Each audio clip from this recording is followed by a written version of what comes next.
ఒక్కసారి కొమ్మూరి గోల్డ్ కి కాల్ చేయండి. తాకట్లో ఉన్న మీ బంగారాన్ని విడిపించి మార్కెట్ ప్రైస్ కి వాళ్ళు కొనుక్కుని మిగతా డబ్బులు మీకు ఇచ్చేస్తారు. నమస్తే, వెల్కమ్ బ్యాక్ టు మనం టీవీ. నేను మీ పవన్ బెస్వాడ.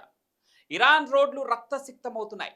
ఇరాన్పై అమెరికా అదేవిధంగా ఇజ్రాయెల్ భీకర దాడులతో విరుచుకుపడుతున్నాయి. ముఖ్యంగా ఇరాన్లోని బంకర్లే లక్ష్యంగా టార్గెటెడ్గా మిస్సైళ్ల దాడి కొనసాగుతోంది. ఈ నేపథ్యంలో ఇజ్రాయెల్లోని టెల్ అవీవ్ నగరంపై మిస్సైళ్లతో ఫైటర్ జెట్లతో విరుచుకుపడుతోంది ఇరాన్. అదేవిధంగా అమెరికా కూడా గట్టి సవాల్ని విసురుతుంది ఇరాన్. అంటే అమెరికా లాంటి అగ్రరాజ్యానికి కూడా సవాల్ విసురుతోంది. ముఖ్యంగా అమెరికా అంటే ప్రపంచవ్యాప్తంగా ఉన్న ప్రతి అమెరికన్ మా టార్గెట్ అని ఒక సవాల్ విసిరింది. దీనికి ట్రంప్ కూడా స్పందించడం జరిగింది.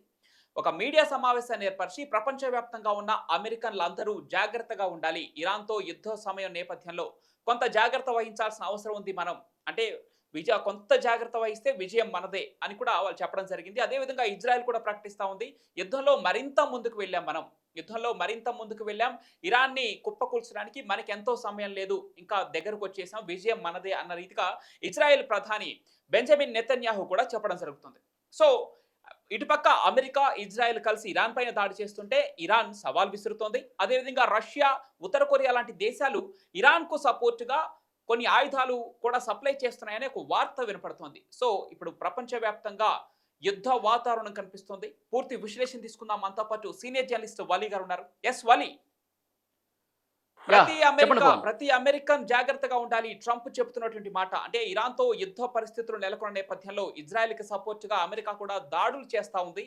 ఇరాన్లోని ప్రతి వీధి రక్తం ఓడుతుంది, అటు ఆయుధాల నష్టం పోతుంది, అదేవిధంగా ప్రాణ నష్టం జరుగుతుంది. ఇరాన్ కూడా అంతకంతకు తగ్గట్లేదు. ముఖ్యంగా ఇజ్రాయెల్ పైన మిసైళ్లతో విరుచుకుపడుతుంది. టెల్ అవీవ్ నగరం ఇప్పటికే మంటలతో, ఆ బాంబు దాడులతో దద్దరిల్లుతోంది. సో మొత్తంగా ఎలా చూడాలి? రష్యా, ఉత్తర కొరియా కూడా ఎంటర్ అయినట్టు వార్తలు వస్తున్నాయి. సో ఎలా చూడాలి? మీరు చెప్తున్నట్టు పశ్చిమాసియా రణరంగాన్ని తలపిస్తోంది. ఇజ్రాయెల్ చాలా భీకర దాడులు చేస్తుంది. ఇజ్రాయెల్కి తోడు అమెరికా కూడా ఎంటర్ కావడంతో అమెరికా చాలా బలమైనటువంటి దాడులు చేసింది అణు కేంద్రాల మీద. నతాంజ్ మీద, ఇస్ఫహాన్ మీద, ఫోర్డో మీద, ఈ అణు కేంద్రాల మీద బలమైనటువంటి B-2 బాంబర్స్తో దాడులు చేయడంతో అణు కేంద్రాలు కూడా చాలా వరకు దెబ్బతిన్నటువంటి పరిస్థితుంది. సో ఇరాన్ దీన్ని తీవ్రంగా ఖండించింది. అమెరికా అంతర్జాతీయ చట్టాలను అతిక్రమించి ఈ విధంగా దాడులు చేస్తోంది. వాళ్ళు యుద్ధం ప్రారంభించారు, యుద్ధాన్ని అంతం చేసేది, యుద్ధాన్ని ఫైనల్ వరకు తీసుకెళ్లేది మేమే, దీన్ని ముగించేది మేమే అని చెప్పి చాలా బలంగా ఇరాన్ కూడా ఒకవైపు నష్టపోతుంది.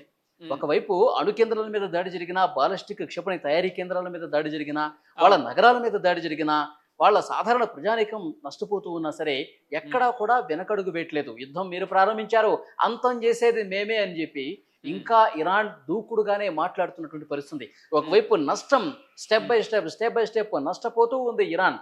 ఇక వాళ్ళ మిత్రులు కూడా దూరం అవుతున్నటువంటి పరిస్థితి ఉంది. ముఖ్యంగా హమాస్ కావచ్చు, తర్వాత హెజ్బుల్లా కావచ్చు, హైతీలు కావచ్చు, వీళ్ళందరూ కూడా డైరెక్ట్గా ఇక సపోర్ట్ చేయని పరిస్థితి. ఎందుకంటే వాళ్ళు కూడా ఆల్రెడీ చావు దెబ్బ తిని ఉన్నారు. కాబట్టి ఇప్పుడు డైరెక్ట్గా అది ఒంటరైపోయినటువంటి పరిస్థితి ఉన్న నేపథ్యంలో ఇరాన్ ఇంకా శాయశక్తుల లాస్ట్ మినిట్ వరకు నా పోరాటం కొనసాగుతూనే ఉంటుంది అని ఒక సంకేతం పంపిస్తోంది. లేటెస్ట్గా అమెరికా ఈ యుద్ధంలో ఎంటర్ అయిన తర్వాత పూర్తిగా రణరంగాన్ని తలపించే విధంగా పరిస్థితిని మార్చేసిన తర్వాత కూడా ఇరాన్ ఎక్కడా కూడా కాలు వెనకడుగు వేయకుండా, వెనక్కి తిరగకుండా, ఇంకా నా పని అయిపోయింది, ఇంకా నేను యుద్ధాన్ని విరమిస్తున్నాను అని చెప్పకుండా ఇంకా కొనసాగిస్తూనే ఉంది. ఈ యుద్ధం ముగింపు చేసేది మేమే.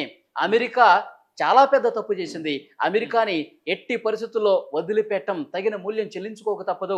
అమెరికన్ సైన్యాల మీద, సాధారణ అమెరికన్ల మీద, అమెరికాలో ఉన్నటువంటి నగరాల మీద మేము దాడులు చేస్తామని చెప్పి స్పష్టంగా హెచ్చరిక చేస్తున్నటువంటి పరిస్థితుంది. అమెరికా కూడా అక్కడ స్థానికంగా భద్రతను పెంచినట్టు పరిస్థితుంది. వాషింగ్టన్ డీసీలో కావచ్చు, న్యూయార్క్లో కావచ్చు, ఇలా ప్రధాన నగరాల్లో అమెరికన్లో అప్రమత్తంగా ఉండాలి, అమెరికా ప్రభుత్వ కార్యాలయాల్లో పనిచేస్తున్నటువంటి సిబ్బంది అప్రమత్తంగా ఉండాలని చెప్పి చెప్తూ ఉన్నారు.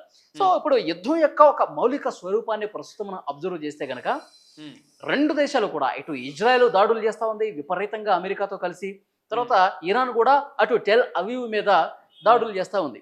ఇక్కడ ముఖ్యమైనటువంటి విషయం, రష్యా, చైనా ఎటువైపు ఇంకా ప్రత్యక్షంగా యుద్ధ రంగంలోకి ఎందుకు దిగట్లేదు? అక్కడ అమెరికా దిగేసింది కదా, అమెరికా దిగి పెద్ద ఎత్తున పోరాటం చేస్తుంది కదా. ముఖ్యమైనటువంటి అణు కేంద్రాల మీద, చాలా ముఖ్యమైనటువంటి ఎన్నో రోజులుగా దాచిపెట్టినటువంటి ఆ అణు కేంద్రాలని లక్ష్యంగా చేసుకుని దాడులు చేసిందంటే ఇక వెంటనే వీళ్ళ మిత్ర దేశాలు కూడా రంగంలోకి దిగిపోతారు.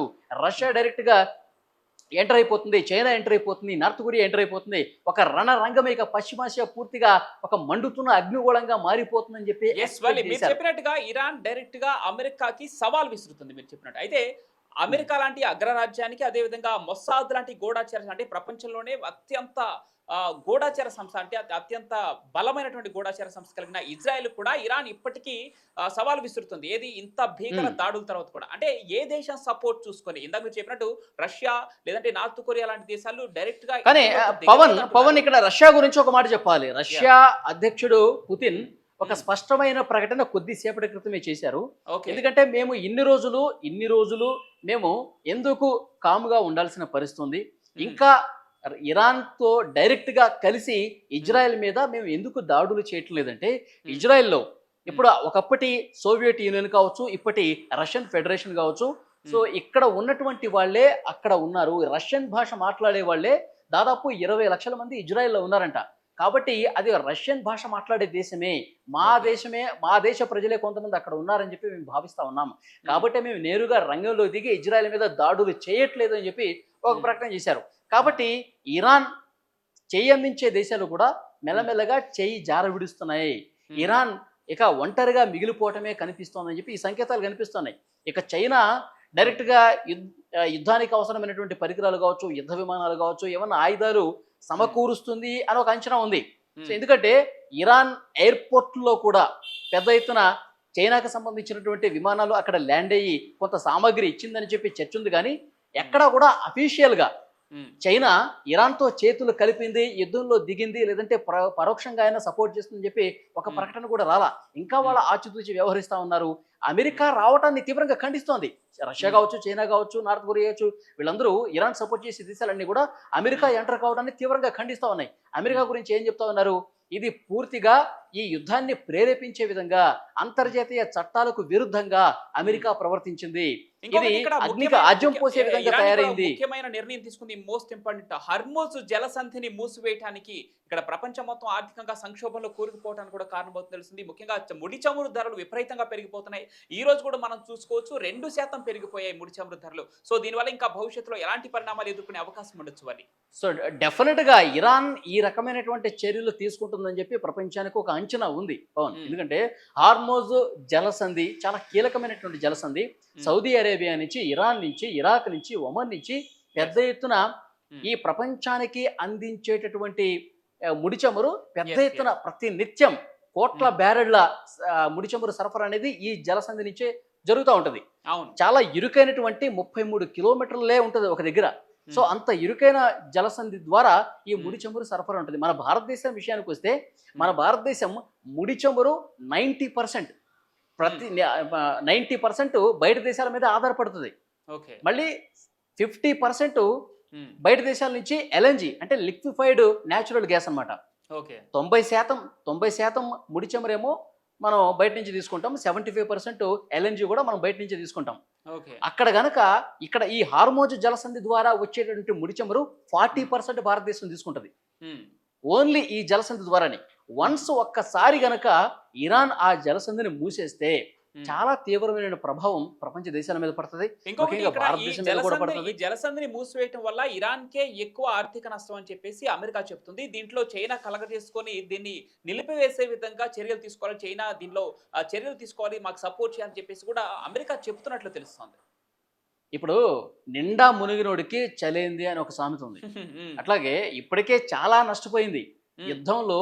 మేమే గెలవాలి, నేను ఓటమిని అంగీకరించలేదు. నా ఆయుధగారాల మీద దాడి చేసిన, అణు కేంద్రాల మీద దాడి చేసిన, బాలిస్టిక్ క్షిపణి తయారీ కేంద్రం మీద దాడి చేసిన, మా టెహరాన్ నగరం మీద దాడి చేసిన చాలా మా శాస్త్రవేత్తలు, సైనిక ఉన్నతాధికారులు వీళ్ళందరూ ప్రాణాలు కోల్పోయినా మేమింకా యుద్ధాన్ని ముగించలేదు. మీరు ప్రారంభించారు, యుద్ధాన్ని ముగించేది మేమే, బలమైన దెబ్బ కొట్టబోతున్నాం అని చెప్పి ఇంకా ఒక యుగోకు పోయి నష్టం ఒకవైపు జరుగుతున్నప్పటికీ కూడా ఇరాన్ ఇంకా యుద్ధం అయిపోలేదు, ఇప్పుడే మొదలైంది అన్నట్టు మాట్లాడుతున్న పరిస్థితి ఉంది. అంటే ఈ రోజు ఇప్పుడు ఉదయానికే మీరు హార్మోజ్ దాదాపుగా జలసంధి గురించి 865 పవన్ మంది మృతి చెందినట్లు తెలుస్తా ఉంది ఇవాళ. ఈ రోజు ఉదయానికే అవును అవును చాలా మంది ప్రాణాలు కోల్పోతున్నారు. కాబట్టి ఈ హార్మోజ్ జలసంధి మూసివేస్తానో లేకపోతే ఆర్థికంగా నష్టం వస్తానో ఇప్పటివరకు చాలా నష్టం జరిగింది. సో దాంతో పోల్చుకుంటే ఈ జలసంధిని ఆపడం వల్ల మిగతా దేశాలను ఇబ్బంది పెడుతుంది కదా. మిగతా అదే, దేశాలను ఇబ్బంది పెట్టడం వల్ల దౌత్య మార్గంలో మిగతా దేశాలు కూడా ఇజ్రాయెల్ మీద అమెరికా మీద ఒత్తిడి తీసుకొచ్చే అవకాశం ఉంటుంది కదా. ఇది సో దీన్ని చూస్తుంది. నేను ఎంతవరకు నష్టపోయాను కాదు, నేను ఆల్రెడీ నష్టపోయాను, చాలా వరకు నష్టపోయాను, నష్టపోతాను. భవిష్యత్తులో కూడా నేను తేరుకోవడానికి కొన్ని సంవత్సరాలు పడుతుంది. ఇప్పుడు ఇప్పుడు అణు కేంద్రాల మీద దాడి చేశారు. ఆ అణు కేంద్రాలు ఏ మేరకు ధ్వంసం అయ్యాయి అనేది కూడా ఇంకొక రిపోర్ట్ రావాల్సి ఉంది. ఎందుకంటే చాలా లోతు భూగర్భంలో లోతుగా ఈ యురేనియం శుద్ధి ప్రక్రియ అనేది జరుగుతుంది. సో ఆ వరకు డ్యామేజ్ జరిగిందా లేదా, ఒకవేళ శుద్ధి చేసిన యురేనియాన్ని వేరే ప్రాంతాలకు కూడా తరలించేసినట్టుగా ఒక చర్చ ఉంది. సో ఎంతవరకు ఇరాన్ అణ్వాయుధాల పరంగా నష్టపోయింది అనేది కూడా ఒక ఫైనల్ రిపోర్ట్ రావాల్సి ఉంది. ఎందుకంటే అమెరికా ఎంత బలంగా దాడులు చేసినా సరే అది అంత ప్రభావవంతంగా జరగలేదని చెప్పి ఒక చర్చ ఉంది. సో ఇవన్నీ వాస్తవాలు 1-2 రోజుల్లో బయటకు వస్తాయి. ఆ తర్వాత ఇతర దేశాల యొక్క పరిస్థితి ఏ విధంగా ఉంది, ఏం సపోర్ట్ చేస్తాయి, దౌత్యపరంగా ఎలాంటి చర్చలు జరుగుతాయి, ఇవన్నీ కూడా 1-2 రోజుల్లో క్లారిటీ వచ్చే అవకాశం అయితే స్పష్టంగా కనిపిస్తుంది. రైట్. ఈ మిడిల్ ఈస్ట్ యుద్ధ పరిస్థితులకు సంబంధించి మరిన్ని అప్డేట్స్ కోసం మళ్ళీ మిమ్మల్ని సంప్రదిస్తాం. థ్యాంక్ యూ వాలి. Thank you.